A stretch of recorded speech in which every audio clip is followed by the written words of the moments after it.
नागरी विमान वाहतूक महासंचालनालय अर्थात डीजीसीए या डीजीसीए मधील भ्रष्टाचाराचा मोठा पर्दाफाश झालाय। ड्रोन आयातीसाठी परवानग्या देताना लाचखोरी केल्याप्रकरणी सीबीआयनं थेट डीजीसीए मधील उपमहासंचालक आणि रिलायन्स इंडस्ट्रीजच्या वरिष्ठ अधिकाऱ्याला अटक केली आहे। या कारवाईनंतर राजकारणही तितकंच तापलंय।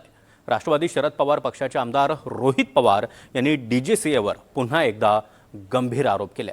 नेमकं प्रकरण काय आहे पाहूया, त्या संदर्भातला हा सविस्तर रिपोर्ट।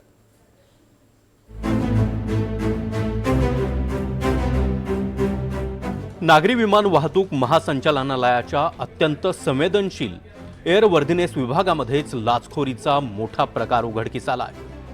सीबीआयनं डीजीसीए मुख्यालयातील एअरवर्दीनेस संचालनालयाचे उपमहासंचालक मुदावत देऊला आणि रिलायन्स इंडस्ट्रीज लिमिटेडचे वरिष्ठ उपाध्यक्ष भरत माथुर यांना अटक केली आहे। सीबीआयच्या माहितीनुसार ॲस्टेरिया एरोस्पेस लिमिटेड या कंपनीच्या ड्रोन आयाती संदर्भातील प्रलंबित अर्ज मंजूर करण्यासाठी मोठी लाच घेण्यात आली। 3 अर्ज मंजूर करण्यासाठी प्रत्येकी 5 लाख रुपये असा एकूण 15 लाख रुपयांचा सौदा ठरल्याचं तपासात समोर आलंय।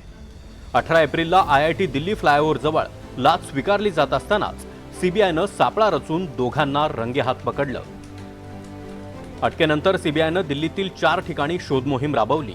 यामध्ये 37 लाख रुपये रोख, सोनं चांदी तसंच डिजिटल उपकरणं जप्त करण्यात आली आहे। दरम्यान या कारवाईनंतर आमदार रोहित पवार यांनी डीजीसीएवर गंभीर आरोप करत सोशल मीडियावर पोस्ट केली आहे। सीबीआयनं अटक केलेला अधिकारी हा फक्त छोटा मासा आहे।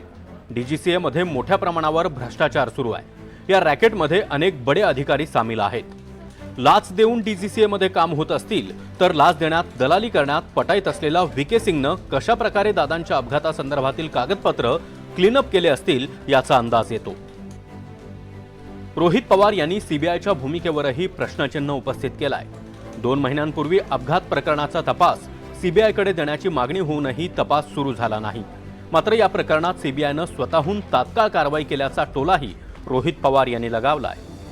बघा, मी सातत्याने हेच सांगतोय, डीजीसीए मध्ये अनेक असे अधिकारी जे भ्रष्ट आहेत।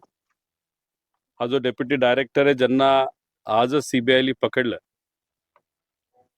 तर एअरवर्दीनेस एखाद्या विमानाला द्यायचा अधिकार या अधिकारीकडे होता।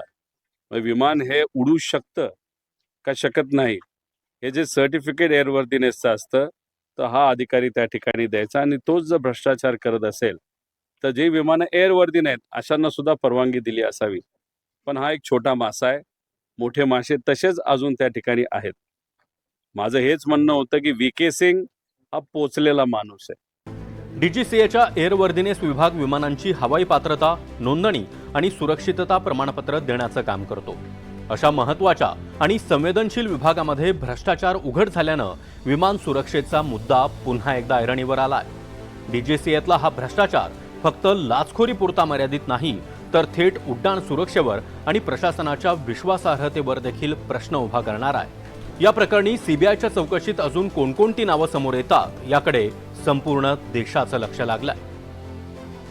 Bureau report, NDTV Marathi.